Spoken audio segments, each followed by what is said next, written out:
minha pátria se chama literalmente fronteira, mas ironicamente não possui nenhuma demarcação natural. Todos os limites que nos separam do resto do mundo foram fabricados. Nessa terra eu nasci, cresci e vivi até os 15 anos. Eu fui a primeira pessoa da minha família a cruzar a Europa e o Oceano Atlântico. E talvez a primeira a ver paisagens bem diferentes. Eu cresci num outro mundo, um mundo que já nem existe mais. Como nosso país era parte da União das Repúblicas Socialistas Soviéticas, a gente crescia sem consciência de que podia viajar. Ninguém podia viajar, quer fosse por imposição do regime comunista, quer fosse pela falta do dinheiro. Nessa época, minha mãe chegou a ir até a extinta Iugoslávia e meu pai até a divisa com a Alemanha quando conseguiu comprar um carro. E essa foi a maior aventura na vida deles. A Ucrânia era a nossa casa, era tudo do mundo que a gente conhecia. Talvez na sua memória, o nome do meu país esteja associado ao nome russo que o mundo aprendeu a dizer, Chernobyl, quando a Ucrânia foi o palco do maior desastre nuclear da história, que afetou cerca de 100 mil pessoas, entre mortos e sobreviventes que foram marcados para morrer por conta da contaminação radioativa. O meu país tem dimensões continentais. É o segundo maior da Europa em extensão territorial, ficando atrás apenas da Rússia. Incrustada entre a Europa e a Ásia, a Ucrânia não foi apenas rota de passagem. Foi palco de guerras de diferentes povos que lutaram por esse pedaço de chão. Sua terra, seu minério, gregos, eslavos, mongóis, poloneses, lituanos, russos, alemães, todos passaram por aqui. Todos deixaram um pouco de si e moldaram nossa cultura, nossa civilização.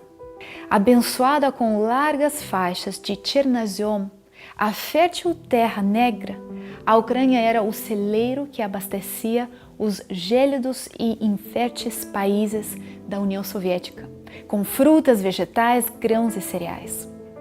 A história do nosso povo foi escrita na terra. Mas, por incrível que pareça, meu povo chegou a ser entregue à fome num dos capítulos mais terríveis da história do mundo. Tudo por causa da sede de poder de um ditador. No inverno de 1932 e 33, Joseph Stalin confiscou a produção de grãos ucraniana e proibiu as pessoas de comprar, vender ou trocar alimento. 5 milhões de pessoas, muitas delas crianças, morreram no que ficou conhecido como Galadomor, o Holocausto Ucraniano. Mas as notícias desse genocídio não alcançaram o mundo, pois nada negativo podia macular a imagem da poderosa Mãe Rússia. Manter as aparências era fundamental para a sustentação do regime comunista.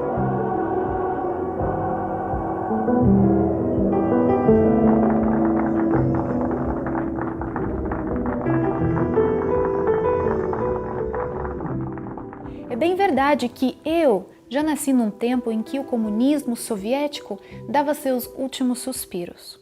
Quando Mikhail Gorbachev assumiu o poder em 1985, o temor da iminência de uma catástrofe mundial que ameaçou o mundo durante os 50 anos da Guerra Fria começou a se dissolver. Gorbachev começou a abertura da misteriosa União Soviética para o mundo. Ao final de seu governo, em 1991, o mundo testemunhou ao colapso do regime comunista e ao desmembramento da União das Repúblicas Socialistas Soviéticas. Depois de tantas tentativas frustradas ao longo da história, a Ucrânia declarou sua independência em agosto de 1991. Finalmente, éramos livres para sermos um país. Mas a liberdade era algo completamente novo. Algo que a gente sempre sonhou, mas com o que ainda precisávamos experimentar. Pois as coisas nem sempre foram assim. Essa é a história de uma família, da minha família, mas também a história de um povo, de um país e uma época de privação e imposição. Essa é a história de gente que em tempos de opressão encontrou a única forma possível de liberdade, a liberdade em Cristo.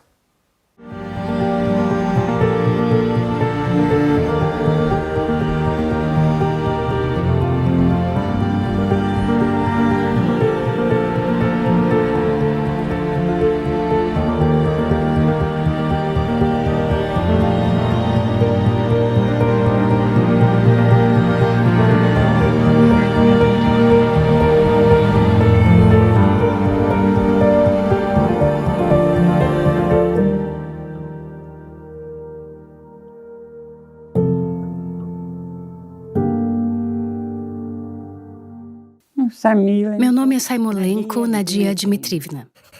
Vou fazer 81 anos. Na verdade, nunca vivi em nenhum outro lugar. Apenas aqui. Nádia, a minha avó paterna e o meu avô Volodya eram o que chamávamos em russo de kolkhoznik, ou seja, o camponês pobre que cultivava a terra. Eles trabalhavam de sol a sol, 6 dias por semana, para sustentar o governo e a própria família. O trabalho era muito, os recursos escassos, e a esperança de dias melhores era quase nula. Os filhos eram pequenos. Vivíamos com necessidades financeiras. Bem, não era como as crianças de hoje, os pais comprando coisas bonitas, roupas. Nossos filhos não tinham isso. Não tinham. Não era possível nem comprar uma laranja, porque não tinha dinheiro. Era assim. Esse era o momento. Então nossos filhos cresceram. O trabalho era muito difícil. E não era como hoje. Não era nada como hoje. Trabalhávamos na fazenda coletiva e tínhamos que dar conta de 5 hectares de beterraba. Às 8 da manhã, um caminhão passava buscando os trabalhadores. Porque estando pronto ou não, o caminhão passava. Algumas vezes, a gente ia até caminhando. Caminhávamos de casa para o campo, do campo para a casa. E foi assim que eu trabalhei por 30 anos. Era muito difícil, muito mesmo. E tudo isso era muito desgastante.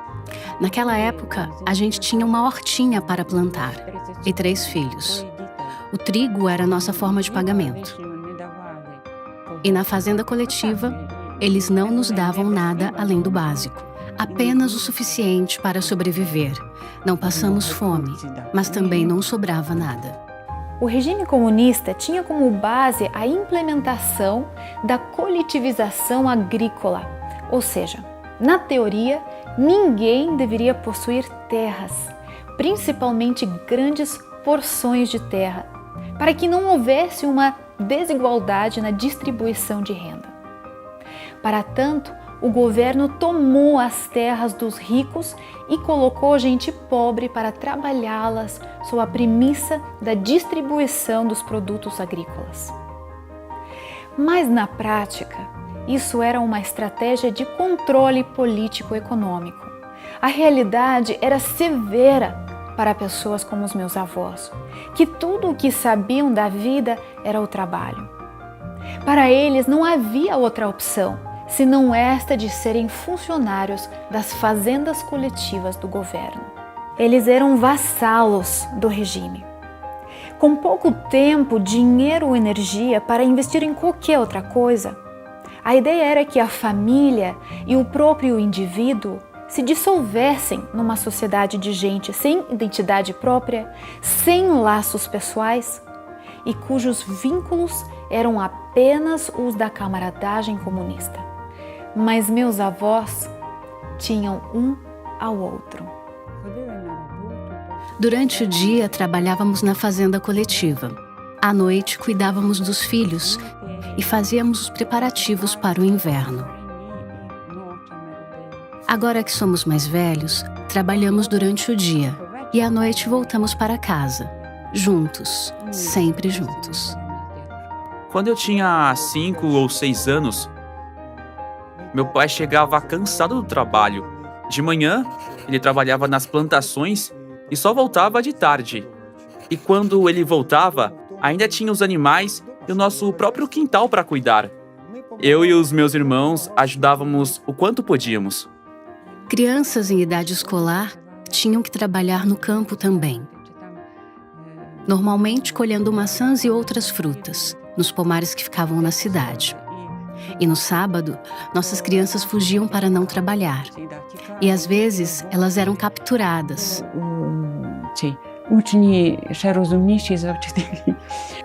A fé dos meus avós fez com que eles, meros trabalhadores da terra, se tornassem alvo do escrutínio da temida polícia russa, a KGB. Eles costumavam falar que iriam destruir nossa casa com uma escavadeira. Era assim que eles nos ameaçavam. Nossa vizinha uma vez perguntou para eles: "O que vocês estão procurando? Eles são apenas uma família pobre e estão trabalhando." Ou seja, ela nos defendeu. Do lado da minha família materna, as coisas eram um pouco diferentes, mas nem tanto. Anatoly, meu avô materno, que a gente chamava Dedushka Tolia, era gerente de contabilidade na prefeitura de Sashki. Ele casou-se com Babushka Galia, minha avó, em 1957.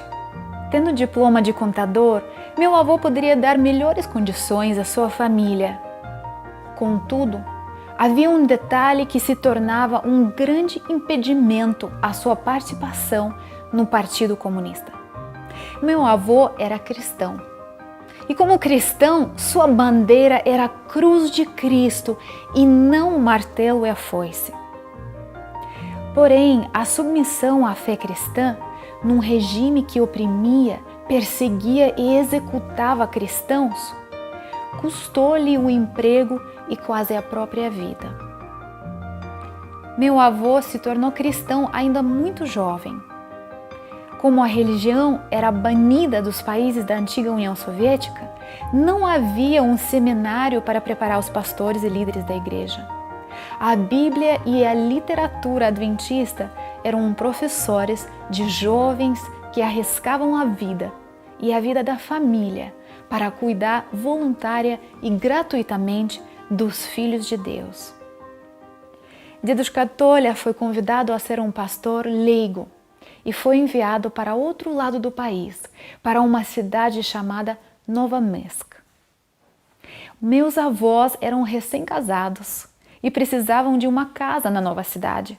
Mas, para sua surpresa, assim que foram fazer o registro do aluguel do imóvel, perceberam que a notícia de sua chegada já havia se espalhado.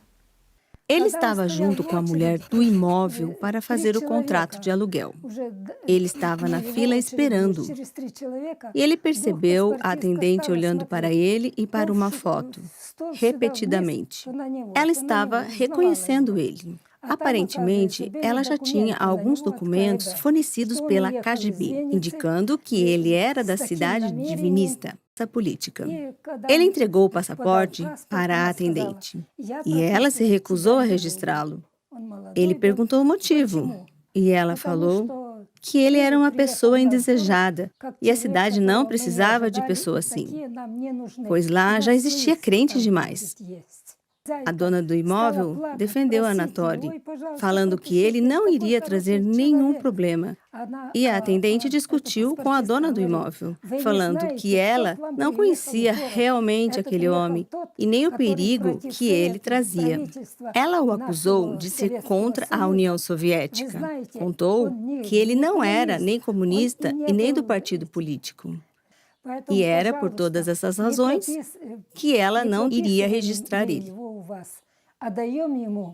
Sem casa, sem chão, sem rumo, meus avós teriam 24 horas para sair daquele lugar. Como ele não tinha telefone, Anatoly foi para a rodoviária fazer uma ligação. Ele ligou para os líderes da igreja, contando o que aconteceu. E os líderes falaram que era muito importante ele sair em menos de 24 horas. A orientação era para ele ir à cidade de Kubain-Labinsk, uma cidade que ficava bem longe. Então ele arrumou suas coisas e partiu. Quando chegou em Psbai, Anatoly foi tentar encontrar um emprego na fábrica, uma madeireira. Mas o trabalho era por turnos e eles recusaram a dar o emprego para Anatoly. Primeiramente, porque era crente e não poderia trabalhar na sexta-noite e nem aos sábados. Aconteceu que ele foi trabalhar a 120 quilômetros da cidade, construindo curral para porcos. E junto com ele foram mais 8 irmãos da igreja, que em condições similares e sem trabalho, foram juntos. Ele voltava para casa apenas no final de semana, na sexta-noite, e ia direto para o culto. A igreja ficava muito longe da nossa casa. Na verdade, não era uma igreja. As reuniões eram feitas na casa de uma irmã. Ali era realizados os cultos. Assim era o trabalho de Anatoly. Então, depois que ele terminou o curral, ele ficou sem emprego. E logo em seguida, a KGB o procurou, ameaçando levá-lo a uma prisão localizada na Sibéria. Ou ele arranjava um trabalho ou ia preso. Só que era impossível arranjar outro emprego. E a essa altura, todo mundo já sabia que ele era cristão. Aqueles eram tempos perigosos para qualquer cristão. Em 1922, a União Soviética se declarou um Estado ateu, levando a cabo as propostas do Manifesto Comunista, em que Karl Marx defende a tese de que a religião seria um impeditivo à revolução, uma vez que entorpecia o povo com a ideia de que seus sofrimentos um dia teriam fim, o que faria com que jamais se rebelassem contra o sistema vigente. Daí vem a famosa frase: a religião é o ópio do povo, cunhada por Marx, o ideólogo do regime. O Estado exerceu seu poder de acabar com as igrejas e suprimir as manifestações religiosas, mas não foi capaz de aniquilar a fé das pessoas. Quando eu me casei com Anatoly, ele trabalhava no escritório. Ele era gerente de contabilidade. Um dia, o chefe dele foi notificado pelos superiores que ele não poderia ter um cristão como gerente de contas. E o que mais certo era demiti-lo. O chefe dele ficou bem triste, porque ele gostava de Anatoly. Porém, se ele não demitisse Anatoly, ele mesmo seria demitido. Não tendo escolha, o chefe demitiu ele. Você não gostaria de trabalhar no sábado para ficar? Anatoly falou que não. Então, ele realmente foi demitido. Были такие моменты, что дедушка куда-то шел или на служение, или на работу, и ты, возможно, думала, что он может не вернуться. Teve muito desses momentos. Em Stanitsa Vladimirovska, em Cuba, na Rússia. Estávamos nos preparando para a Santa Ceia. Na sexta-feira, eu deixei tudo pronto, o pão e o suco de uva. Mas quando levantamos de manhã, estava chovendo tão forte que mal dava para sair de casa. Porém, estava todo mundo esperando na igreja. Mesmo assim, ele colocou uma bota de borracha, pegou as coisas e oramos, e ele foi. Ao chegar na rodoviária, o motorista falou que o ônibus estava quebrado e iria precisar consertar o ônibus. E Anatoly acabou esperando por quase 2 horas. Ele estava atrasado e impaciente, e o motorista consertou o ônibus. E Anatoly entrou no ônibus. Nesse mesmo momento, parou totalmente a chuva e saiu um sol bem forte. Ele subiu no ônibus e viajou por 50 quilômetros até a igreja. Anatoly não sabia, mas os agentes da KGB estavam esperando ele. Porém, ele estava atrasado e os agentes desistiram de esperar ele. Os membros da igreja viram Anatoly chegando e foram o encontrar para avisar que os agentes da KGB estavam saindo da igreja. Contaram que levaram todas as Bíblias, todos os inários e todos os livros, e deram multas para quem estava lá. E falaram que se Anatoly estivesse presente, ele ia direto para a prisão. Isso tudo porque ele era o pastor. Eles realizaram a Santa Ceia e ele voltou para casa com o último ônibus. Nesse dia, ele quase não volta para casa. Não sei como ele conseguiu voltar. E foi assim. E foi assim muitas vezes. Mas voltar para casa não foi a sorte de tantos outros irmãos em Cristo. A história e os números nos contam que no começo de 1937, aqui nesse lugar, foram mortos vários prisioneiros políticos, inclusive alguns cristãos. Hoje nós sabemos com toda certeza que aqui, nessas valas coletivas, foram mortos 6 membros de nossa igreja. O nosso ex-presidente, Viktor Yushchenko, disse que nesse lugar foram mortos de 100 a 120 mil pessoas. Pessoas diferentes, de todas as idades. Essas pessoas foram trazidas aqui de trem ou de caminhão. Elas chegavam aqui e eram executadas. Infelizmente, essa é a triste história do nosso país. História dessa cidade e desse lugar. A natureza é linda aqui. O ar é muito fresco, mas a atmosfera é pesada. Porque entendemos que o motivo pelo qual várias pessoas morreram aqui era o desejo de adorar a Deus em liberdade, ou simplesmente porque queriam uma vida melhor, uma vida mais honesta. Em um dos monumentos, lemos a seguinte frase: "A sua liberdade foi comprada com as nossas vidas." Vivemos em um país onde realmente a nossa liberdade não foi de graça. A liberdade da Ucrânia, a liberdade da igreja e a liberdade do ser humano têm preço de sangue. E o verdadeiro valor da liberdade só pode ser estimado por quem sabe o que é ser refém.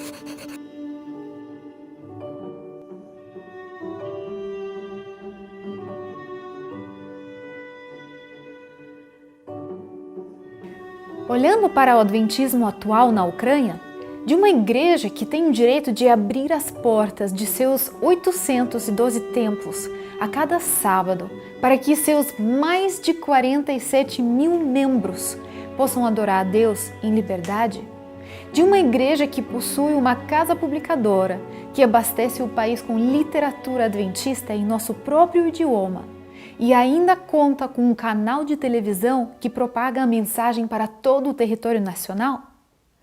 É difícil imaginar que num passado não tão distante, o cenário era completamente diferente.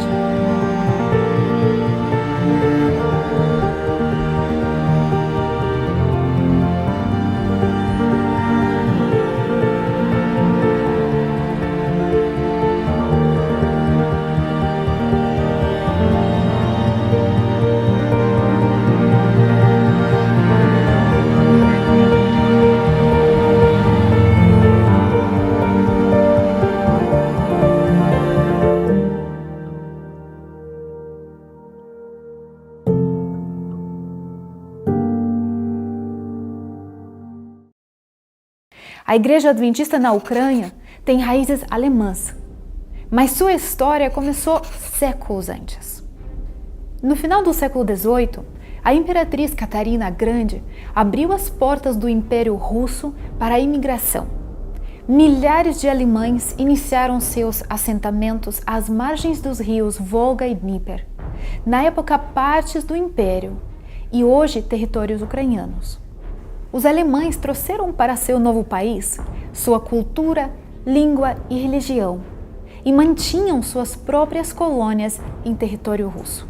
Ou seja, de certa forma, a Alemanha nunca deixou de ser sua pátria. Tanto que mesmo os filhos dos imigrantes que já nasciam em solo russo eram chamados de russos alemães. Os imigrantes alemães eram católicos ou protestantes, e isso permitiu que a mensagem adventista tivesse um apelo mais determinante sobre eles, pois tinham o direito de escolha, o que não acontecia com os ucranianos e com os russos, sobre quem pesava a mão da Igreja Ortodoxa. Antes da Revolução Comunista de 1917, a religião fazia parte da identidade nacional. Até então, a Igreja era ligada ao Estado, e o Tsar, que era o imperador russo, era quem indicava os líderes da Igreja. Havia punições legais para quem se aventurasse a persuadir qualquer membro da Igreja Ortodoxa e também para quem ousasse se converter. Aqueles que deixassem a Igreja teriam suas propriedades confiscadas e seus filhos arrancados da família para serem criados pelo governo. Porém, para os pregadores, a punição era mais severa. Eles seriam enviados à Sibéria pelo resto de suas vidas, num frio de menos 50 graus e com condições desumanas. As prisões na Sibéria eram praticamente uma condenação à morte. Alguns historiadores cogitam a tese de que quando a imperatriz Catarina abriu as fronteiras do império para a imigração, sua real intenção era quebrar o monopólio da igreja. Mas com o fim do império, quando os bolcheviques tomaram o poder, aí o caminho foi aberto para a extinção da religião. A Constituição Soviética de 1918 estabelecia um ano de trabalho forçado para quem desse educação religiosa a uma criança. Afinal, o objetivo do governo comunista era criar um Estado sem a figura de Deus e sem a esperança que a Bíblia oferecia. Tornou-se um crime ensinar religião em qualquer reunião que tivesse um mínimo de 3 crianças abaixo dos 18 anos de idade. Mas quando Stalin começou a governar em 1928, as coisas pioraram. Ele baixou um decreto que proibia que as crianças recebessem instrução religiosa. Mas antes da Revolução, os russos alemães estavam a salvo de muitas dessas restrições. Por isso, os primeiros adventistas da Ucrânia não eram ucranianos e nem russos, eram alemães. A mensagem adventista chegou em nosso país através da palavra impressa. Mas os primeiros folhetos, as primeiras revistas e os primeiros livros adventistas estavam em alemão e eram destinados às colônias dos imigrantes. Por isso, já no final dos anos 1800, há registro dos primeiros conversos em nosso país. O primeiro missionário enviado pela Associação Geral foi o alemão Louis Conrad, um alemão que se tornou adventista nos Estados Unidos, estudou no colégio de Battle Creek e, junto com Gerhard Packer, arriscou a vida, sofrendo perseguição e encarceramento para estabelecer as primeiras comunidades adventistas na Ucrânia. Conrad via na imigração alemã do século XVIII uma providência divina para que a Igreja Adventista pudesse florescer naquela região. Durante muito tempo, e principalmente após a Segunda Guerra Mundial, a Igreja na Ucrânia precisou se reunir em segredo. Para que a mensagem pudesse ser guardada e propagada, os fiéis precisaram usar a memória e a criatividade. Mesmo que a Bíblia e a literatura adventista não pudessem ser impressas em nosso idioma, elas foram memorizadas, escritas a próprio punho e mais tarde datilografadas.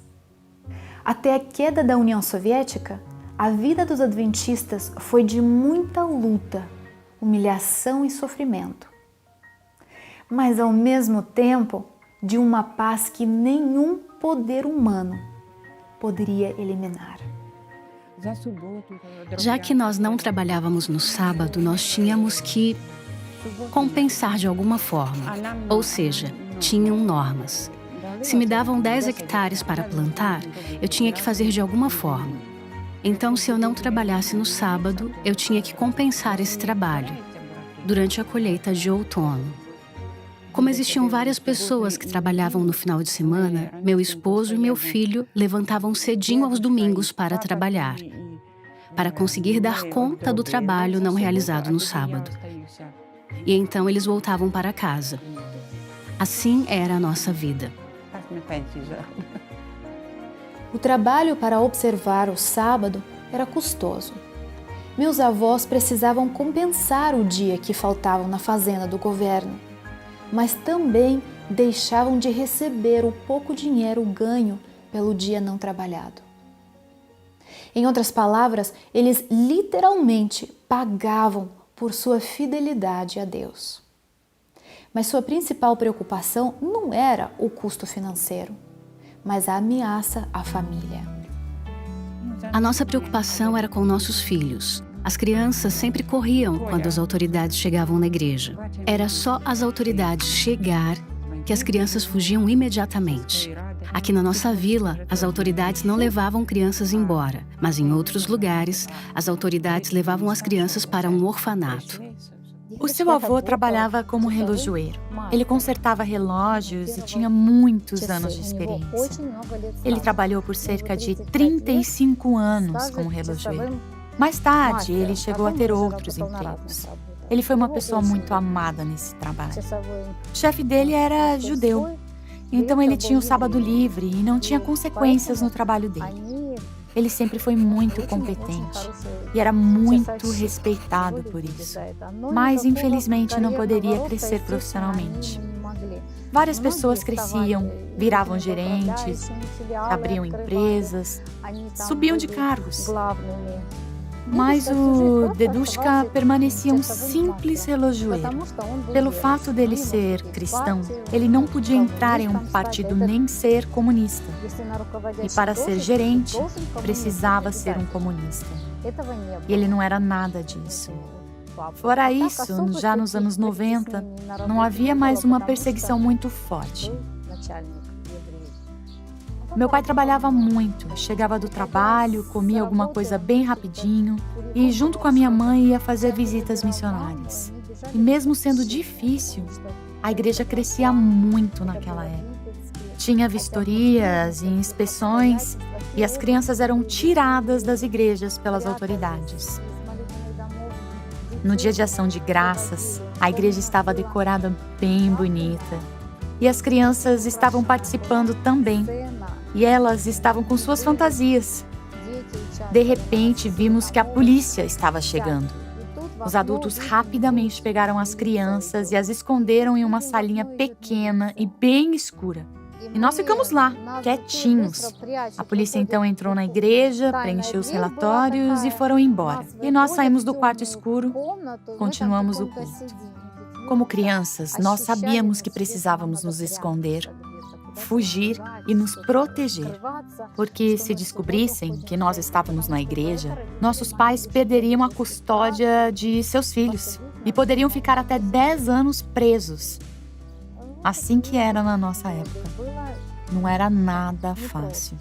Mas mesmo assim, os jovens eram muito participativos e positivos. Nós gostávamos das amizades, de estar na igreja.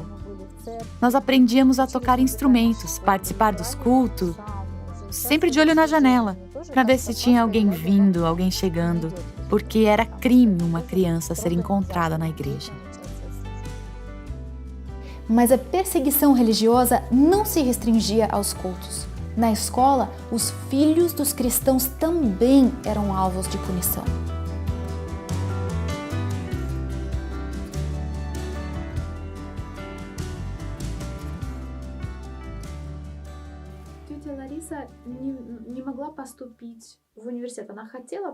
Sim, ela queria muito fazer medicina, queria muito. Era um sonho que ela tinha. Ao sair do ensino médio, foi escrita uma carta de recomendação para ela. E na carta, eles poderiam ter escrito que ela estava crescendo em uma família cristã. Isso seria o justo. Mas eles a chamaram de crente. Escreveram que ela era crente e colocaram um selo. E com essa recomendação, ela não conseguiria entrar em nenhuma faculdade. Eu fui até o ex-diretor da escola, que era um amigo. Fui perguntar para ele por que a administração estava sendo tão injusta com minha filha. Ele era um professor aposentado e ele foi na escola para interceder. Ele foi falar direto com o diretor. Ele explicou toda a situação e o diretor concordou que o que estava sendo feito era injusto. Mas a orientadora falou que eles queriam fazer dela um exemplo, para ninguém seguir na fé. Isso tudo foi para que os outros crentes tenham medo, para que seguissem o comunismo. Essa foi a resposta dela. Eu estava com muita pena da minha filha. Essa recomendação foi reescrita e, mesmo assim, não foi possível ela entrar em nenhuma faculdade. Ninguém a aceitaria. A vida era assim. A orientadora era muito teimosa e o diretor também. Nós lemos a carta reescrita. Lemos a carta e eu disse para eles que a vida dela seria igualmente boa, com ou sem faculdade. Minha filha iria conseguir superar aquele problema. A minha professora encorajava as outras crianças a praticarem bullying comigo, a rirem de mim. Tudo isso porque eu era crente. Eu era uma boa aluna. Só que os professores diminuíam minhas notas para me envergonhar e tentar me fazer recusar a fé. Uma vez eu levei para a escola um caderninho, copiado à mão com letras de músicas. E a professora viu o caderno e começou a ler para todo mundo. As músicas eram sobre Deus, sobre o amor de Deus. E isso foi motivo para todos rirem de mim. Para que as reuniões da igreja pudessem acontecer, para que os adventistas pudessem se encontrar e adorar a Deus em comunidade, os fiéis precisavam de grande empenho e sacrifício. Muitos tinham que caminhar longas distâncias para chegar até os locais das reuniões e se esconder no caminho para driblar a perseguição policial. Atravessando essa floresta aqui, tem uma estrada que liga Kiev a Odessa, então era muito fácil para as pessoas chegarem aqui de qualquer lugar. Mas como era muito perigoso se reunir abertamente, os líderes então chegavam em pequenos grupos, 1, 2 ou 3 pessoas. Eles iam chegando na nossa casa. Se alguém chegasse mais cedo durante o dia, eles aguardavam dentro da floresta e, se era inverno, tinham que esperar mesmo com um frio de uns 15 graus negativos. Quando era verão, começava a escurecer cerca de 9 horas da noite. Então, pouco a pouco, um por um, eles começavam a chegar em casa. Alguns atravessavam a floresta por aquele lado, outros escolhiam um caminho diferente. As reuniões eram feitas na nossa casa. Elas começavam lá pelas 10, 11 horas da noite. Realizávamos o pequeno grupo. Bem cedinho, cerca de 5, 6 da manhã, sua avó dava comida para todos. E da mesma maneira que eles chegavam, eles voltavam para suas casas. Então a sua avó cozinhava a noite inteira, servia todo mundo, limpava tudo. E cerca de 6, 7 da manhã, ela já ia para a fazenda coletiva e seu avô também. E assim, eles conduziam as reuniões dos anciãos e pastores. Mas apesar das dificuldades, as reuniões aos sábados eram um bálsamo. Era ali que a esperança de ver Cristo Jesus voltando nas nuvens dos céus era alimentada. Eram nessas reuniões que as famílias podiam aprender sobre o sacrifício de Jesus e cantar hinos de gratidão ao Salvador. A cada semana, nesses momentos de comunhão com outros irmãos, meus familiares e amigos em Cristo podiam sentir o gosto da liberdade. O sopro do perigo sempre estava presente, mas a proteção do céu era sentida pelos fiéis, e através de experiências de perseguição e de livramento, eles tinham a confirmação de sua fé. Uma vez, meu esposo foi realizar uma santa ceia em uma igreja. Lá, eles gostavam muito de cantar hinos do inário. Estava lá um membro que cantava muito bem e até ajudava o coral. E ele tinha uma irmã que também cantava. Anatoly entrou, cumprimentou os irmãos e começaram o culto. O irmão então começava a puxar o hino, mas a música não dava certo. E eles tentavam e não conseguiam. A irmã também tentou e não conseguiu. Tentaram cantar várias vezes, mas nada deu certo. Anatoly então resolveu realizar a Santa Ceia e não cantar. Foi realizada então a Santa Ceia e logo após o fim da programação, uma vizinha veio até nós. Ela contou que os agentes da KGB estavam caminhando na estrada e se perguntando: de onde está vindo essa música? Eles procuravam o lugar de onde vinha a música, mas a música logo parava.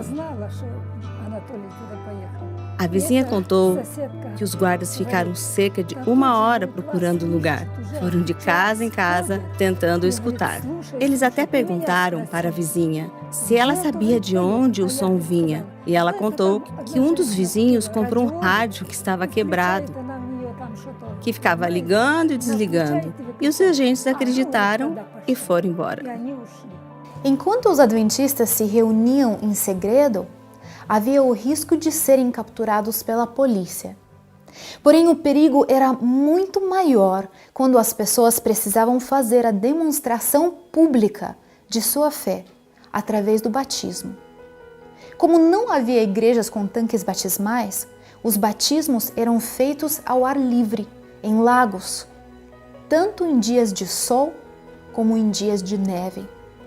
Além das condições climáticas que colocavam em risco a própria saúde dos pastores e dos conversos, os adventistas tinham que ser extremamente cautelosos durante essas cerimônias, pois se fossem vistos ou denunciados, seriam certamente punidos.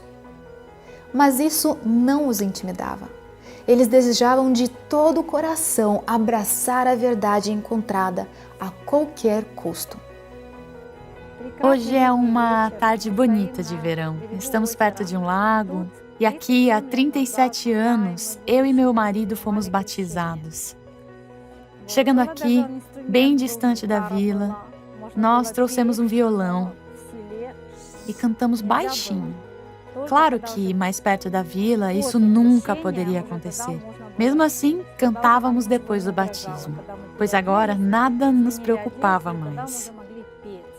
Bem quietos, entrávamos na água para não chamar a atenção de qualquer pessoa que poderia estar ali por perto, como por exemplo os pescadores. E assim fomos batizados.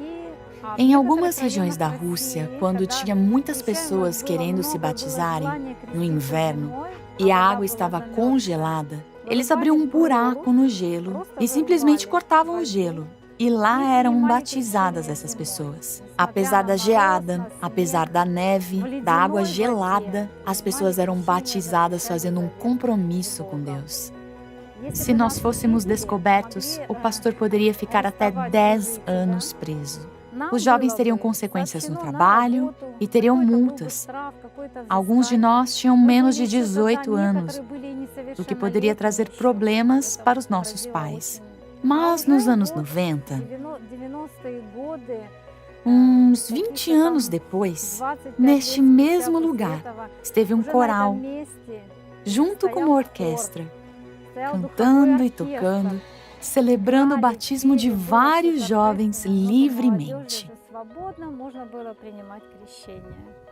O ano de 1991 ficou marcado pelo dissolvimento da União Soviética. Contudo, as marcas do comunismo estavam gravadas na cultura do meu povo. Apesar de um crescente desejo por independência, os ucranianos precisavam trilhar um longo caminho para entender e experimentar algo que até então não conheciam: a liberdade. Mas pelo menos agora o caminho estava aberto. Quando a União Soviética caiu, chegou o pastor Lee Ruf junto com outros evangelistas americanos. Nessa época foram batizadas cerca de 400 pessoas.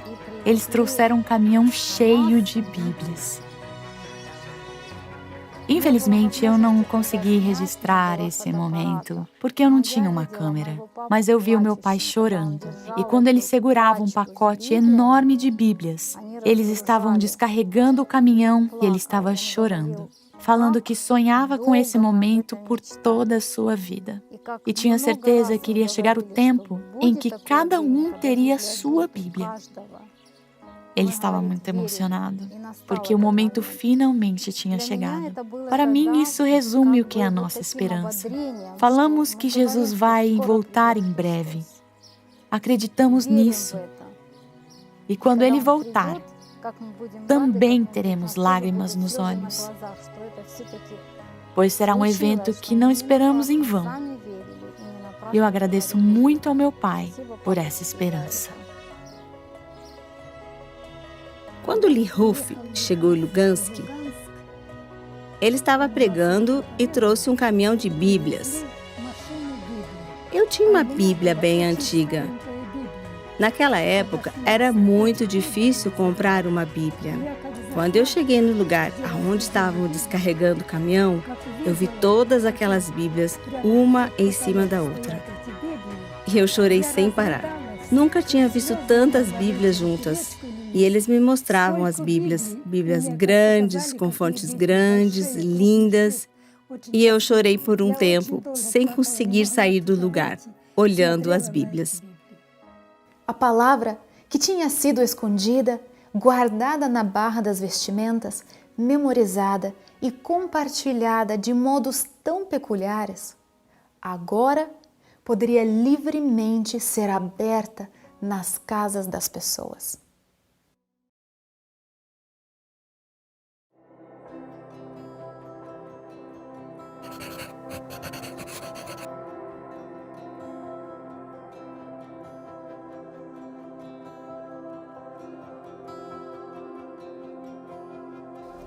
Toda história tem começo, meio e fim. Toda história tem enredo, cenário, personagens. As histórias podem ser muito simples ou um tanto elaboradas. Mas o que faz com que elas permaneçam vivas e possam ser lembradas é o significado que elas possuem e adquirem ao serem recontadas. A saga do Adventismo na Ucrânia, um país cujo governo se esforçou para apagar o relato bíblico da história da nação, foi escrita com fé, dedicação e sacrifício. Foi uma história gravada à mão, uma história que tem sido inspiração não apenas para a minha família, mas para toda uma geração que quase não tem lembrança dos dias em que não se podia adorar a Deus em liberdade. A Bíblia diz que a palavra de Deus não volta vazia. A palavra do Deus eterno é viva e feita de ação. Mas olhando para a realidade de apenas alguns séculos atrás, era impossível pensar em semear a palavra no coração de um povo que mal sabia ler e escrever. A taxa de analfabetismo, não apenas na Ucrânia, mas na Rússia, de modo geral, era muito alta. Esse cenário só começou a mudar depois que a educação se tornou compulsória com o início do regime soviético. Mas tão logo o problema do analfabetismo foi sanado, o acesso aos livros cristãos foi proibido.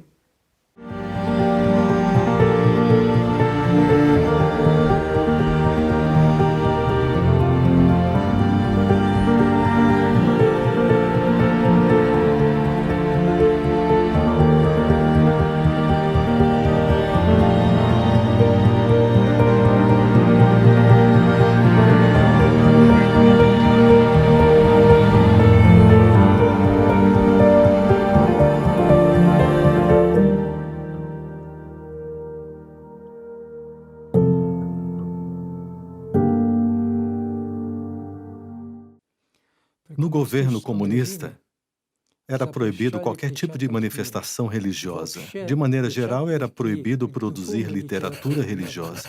É por isso que os livros tinham que ser produzidos de maneira clandestina. Não tinha nada de impressão de livros. Quando chegava um livro, como Primeiras Visões ou Desejado de Todas as Nações, nós tentávamos copiar à mão. E a gente copiava, porque tínhamos interesse nesses livros. Não era comum ter livros na época. E para conseguir um livro, nós tínhamos que copiar esse livro. E assim, a literatura adventista foi sendo disseminada na Ucrânia.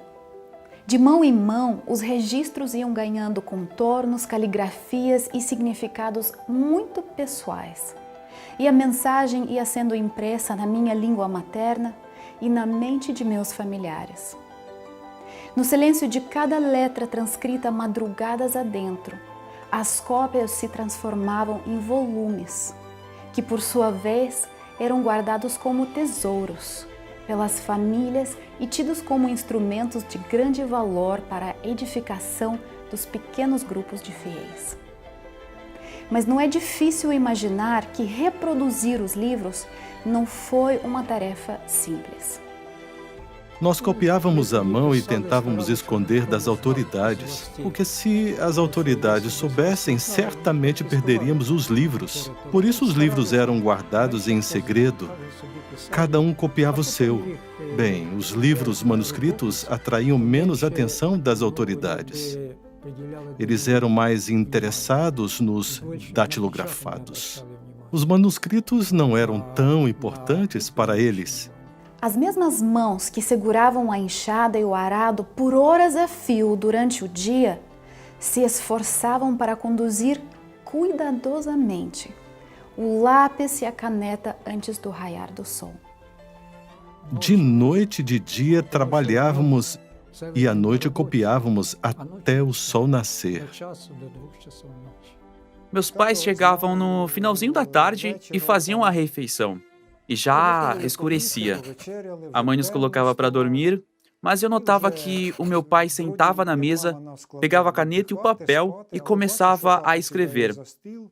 Quando era pequeno, eu não entendia por que o meu pai fazia aquilo. Não me lembro se ele nos contava o que era. Mas eu entendo o valor desses momentos para o meu pai. Ele escrevia 1 ou 2 páginas por noite, o que dava. No sábado, logo após o culto de pôr do sol, meu pai não estava mais tão cansado, então ele conseguia copiar mais folhas. Eu lembro que eu dormia com o meu irmão e na hora de dormir ele contava uma história. Nós dormíamos e o meu pai ia escrever. À noite escrevia e às 6 da manhã, o meu pai e a mãe iam para o trabalho. Meu avô copiou sozinho vários livros. Um dos maiores foi o Desejado de Todas as Nações. E além dele, outros irmãos e irmãs participavam da mesma missão. Porém, as cópias geralmente ficavam com cada família e eram escondidas para não levantar suspeita. Mas o papel dos adventistas como propagadores das mensagens dos 3 anjos do Apocalipse não podia se limitar apenas a receber e guardar as palavras proféticas. Era preciso disseminá-las. A página impressa era um dos caminhos. Copiar os livros à mão era muito trabalhoso e demorado, mas a alternativa era perigosa. Durante o comunismo, não podia distribuir livros, não era como hoje. Datilografávamos ilegalmente, por isso que isso era perigoso. E se as autoridades descobrissem o que fazíamos, certamente teríamos problemas. A alternativa aos manuscritos eram as cópias datilografadas. A economia de tempo era literalmente palpável, pois no tempo necessário para se copiar um livro à mão, era possível produzir até 10 exemplares datilografados. Mas agora a questão era a aquisição das máquinas. E dessa vez, a maior dificuldade não era apenas os recursos financeiros limitados. Nós adquiríamos as máquinas ilegalmente. Conseguir uma era muito difícil naquela época. Você poderia entrar em qualquer loja e comprar uma máquina. Porém, para comprar, tinha que ter a permissão escrita das autoridades locais e da polícia. Tinha que ter o documento autorizado, só então poderia comprar. Não tinha outra maneira, somente com esses papéis era possível comprar. Só com eles. Os adventistas conseguiam essas máquinas ilegalmente através de pessoas conhecidas. Da aquisição das máquinas à produção das cópias, tudo era feito na clandestinidade. Na Ucrânia dos meus avós, o segredo era uma questão de sobrevivência. Mas como conseguir o sigilo das teclas? Datilografávamos os livros sem a devida permissão, tudo em segredo. Cobríamos as janelas para não sair som ou barulho da máquina. A nossa região tinha 2 moças que sabiam usar a máquina. Elas datilografavam e eu fazia as capas. Elas traziam as páginas aqui em casa e nós montávamos os livros aqui. Nem os vizinhos poderiam saber o que acontecia aqui. E para não sair o barulho, tapávamos as janelas. Certa vez, uma moça que morava aqui na cidade de Pugachevka estava sob suspeita de estar datilografando. E nós a escondemos aqui em nossa casa. E no quartinho ela datilografava. Após uma semana, ela acabou voltando para a casa dela. Uma vez uma tia estava datilografando aqui em casa. Ela ficava em um quarto e os nossos pais não deixavam a gente entrar lá. A tia cobria as janelas, fechavam as portas e começava a datilografar. A gente ficava escutando o barulho, não éramos muito curiosos sobre como funciona aquela máquina. Não sabíamos o que era a máquina. A gente queria saber como aquilo tudo funcionava. A tia não era uma profissional, não sabia digitar de forma correta. Ela usava só um dedo e assim era letra após letra, folha após folha. Depois de um tempo, meu pai acabou me contando que se alguém ficasse sabendo, seríamos punidos. A gente podia receber uma multa.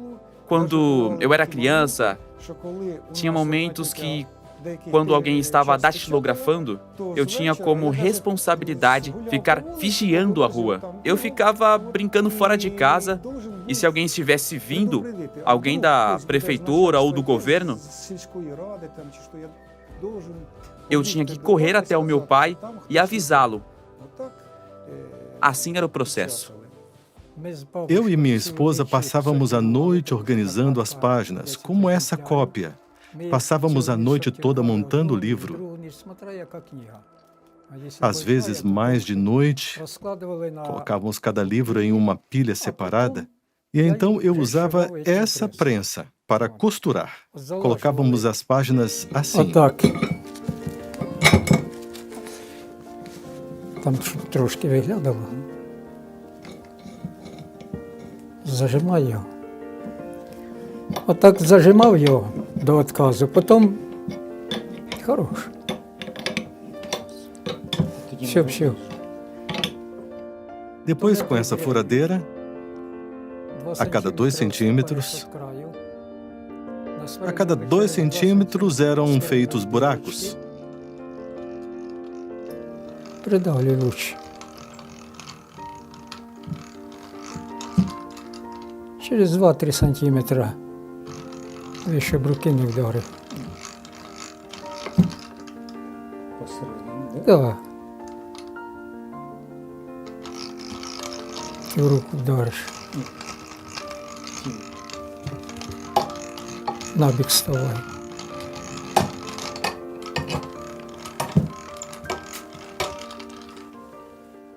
Depois eu pegava 2 agulhas, Дві. Проселяєш, ставиш її на край Просто можна отак ставити, отак. Colocava o fio no buraco e começava a costurar. E ia costurando. Проселяй насквозь, а другу сели нитку з того боку, наоборот. Пересели нитку, щоб довше було, бо не хватить те. Щоб по центру була нитка. Так, і проселяй у нижню, да, в нижню дирку, на нижню двері. Так, тепер силиш, ні, верхня. Так, переселяй сюди і там зав'язуй. І там зав'язуй її. Там як-небудь її зав'яжи. Ножем обріж. Тепер береш отак ставиш, держиш, упираєшся, грудьми впираєш і двома руками наїскось береш. Наїскось. Це мало виставив. Ножа ближче до того. Отак. Ну, вона як товща книга, то легше різати її. Ну, все.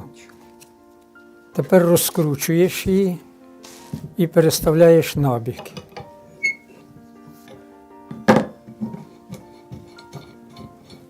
Просто можеш повернути так, не витягуй, а так розверни. Так, побольше береш, отак. Да, зажимай.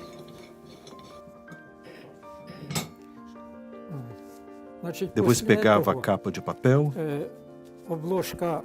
de couro ou de papel, papel grosso, e colocava em volta, colocava cola e colocava nessa prensa.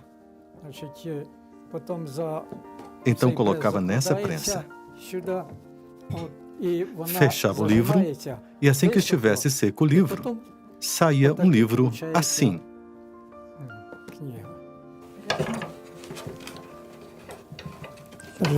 Пусти. Не спіши, давай ще зробимо. А, тут ще Жди. Не надо, не надо. Вона заскочила. О. Давай, вкладай книжку сюди. І на кілька.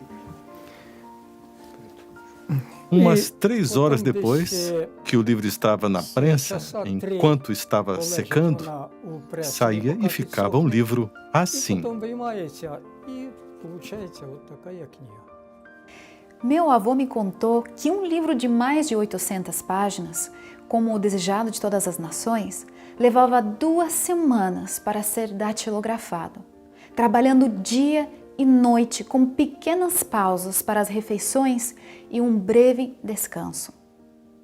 Essa não era a primeira vez que eu ouvia a história de como meus avós preservaram a mensagem adventista através dos livros. Mas enquanto eu ouvia meu avô contando a história uma vez mais, enquanto ele me mostrava todo o processo que usava para dar vida a um novo livro, eu entendi que parte dele também ficou impressa ali. Eu lembro dos livros copiados em Lugansk, os copiados à mão. Nós éramos pequenas e não entendíamos o porquê de tanto trabalho. Somente hoje podemos ter a real noção do que tudo aquilo significava e a contribuição deles para a história do cristianismo na Ucrânia e para a história da nossa família. Eles passaram várias noites sem dormir e longe da família. Até hoje me pergunto como eles conseguiram fazer tudo aquilo. Hoje temos muitas facilidades e mesmo assim não conseguimos realizar nem metade do que eles conseguiam. E ainda eles trabalhavam no campo, tinham 3 filhos e ainda assim trabalhavam para a igreja e para a sociedade a que pertenciam.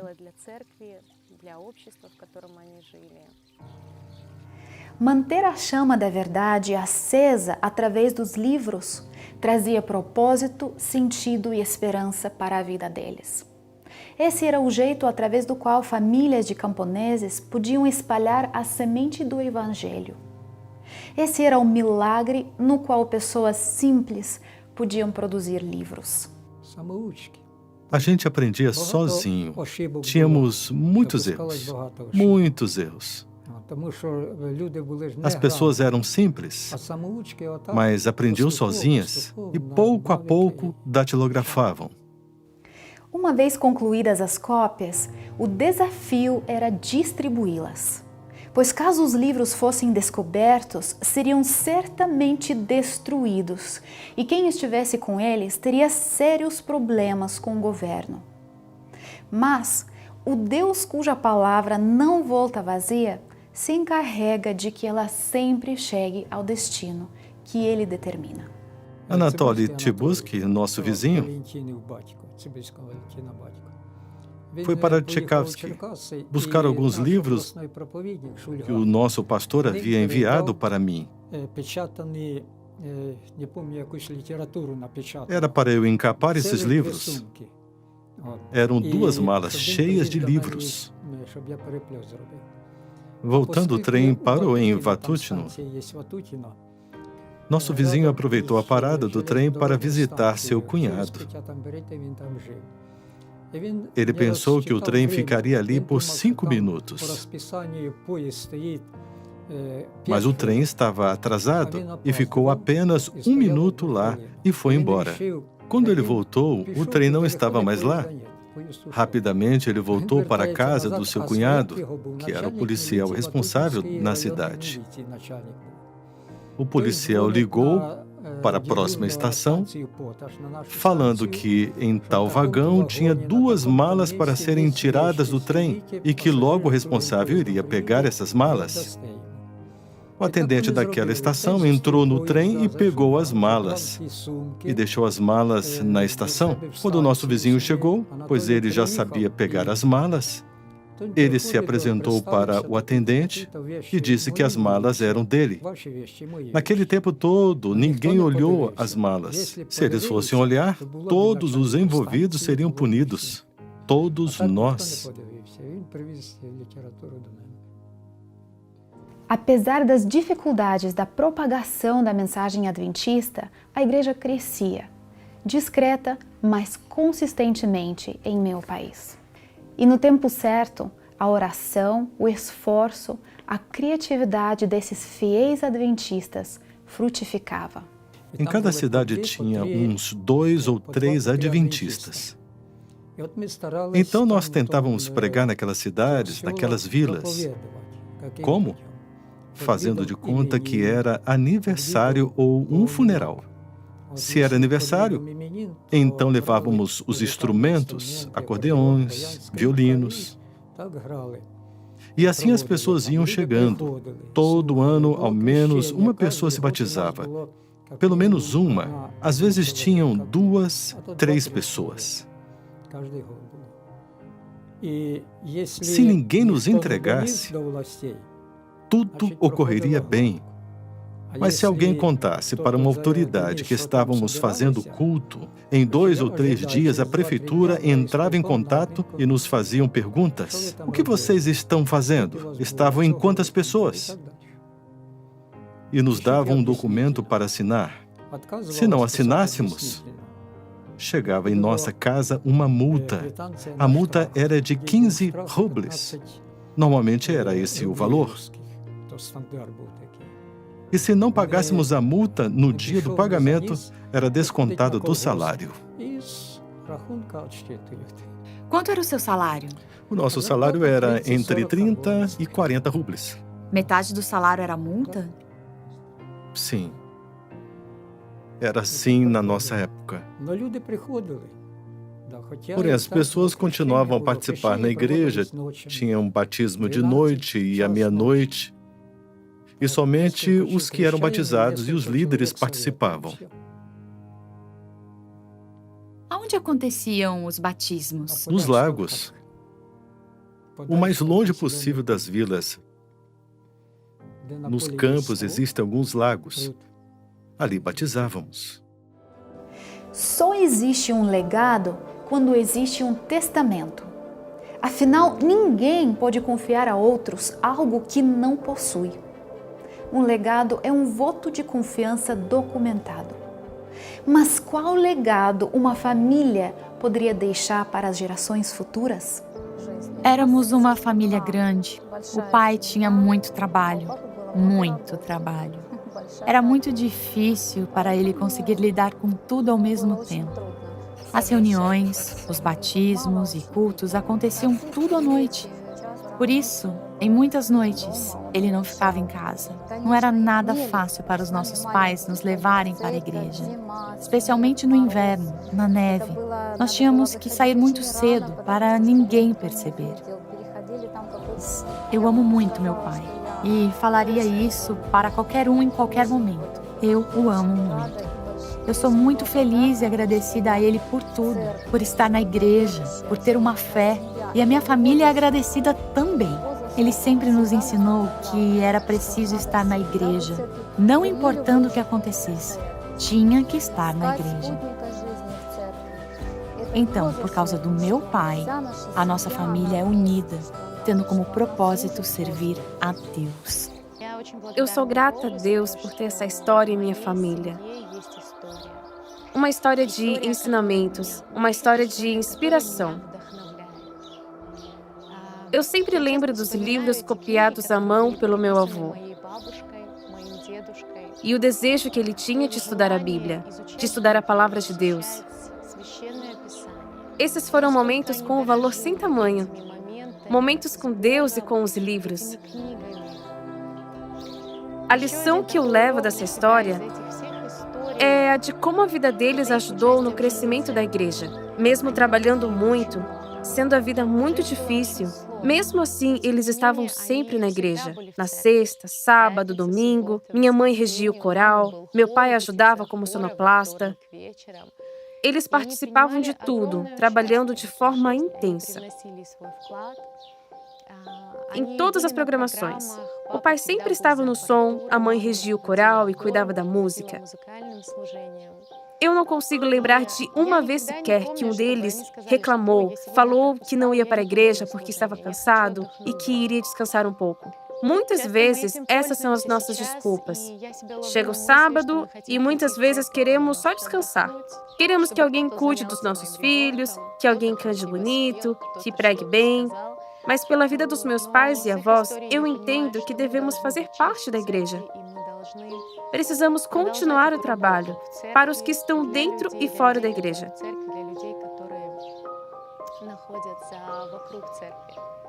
Tudo isso é uma lição muito importante para mim. Eu valorizo muito tudo isso.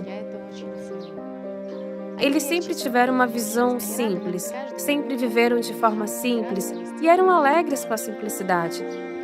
O meu desejo é levar essa história adiante, ensinando minha filha a viver uma vida de dignidade, uma vida de comprometimento com outras pessoas, trabalhando sempre da mesma forma com que os meus avós trabalhavam, para que a história da nossa família tenha mais uma página.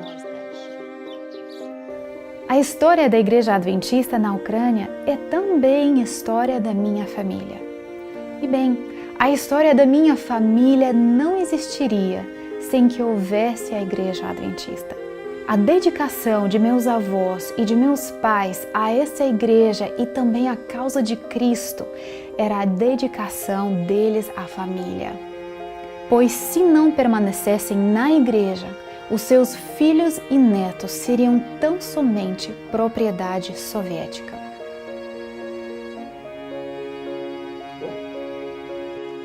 Dos instrumentos musicais que meu avô comprava, as aventuras na velha motoca, das refeições especiais aos livros copiados à mão, tudo ecoava o cuidado e o carinho para com a família. E o que é a igreja se não uma família?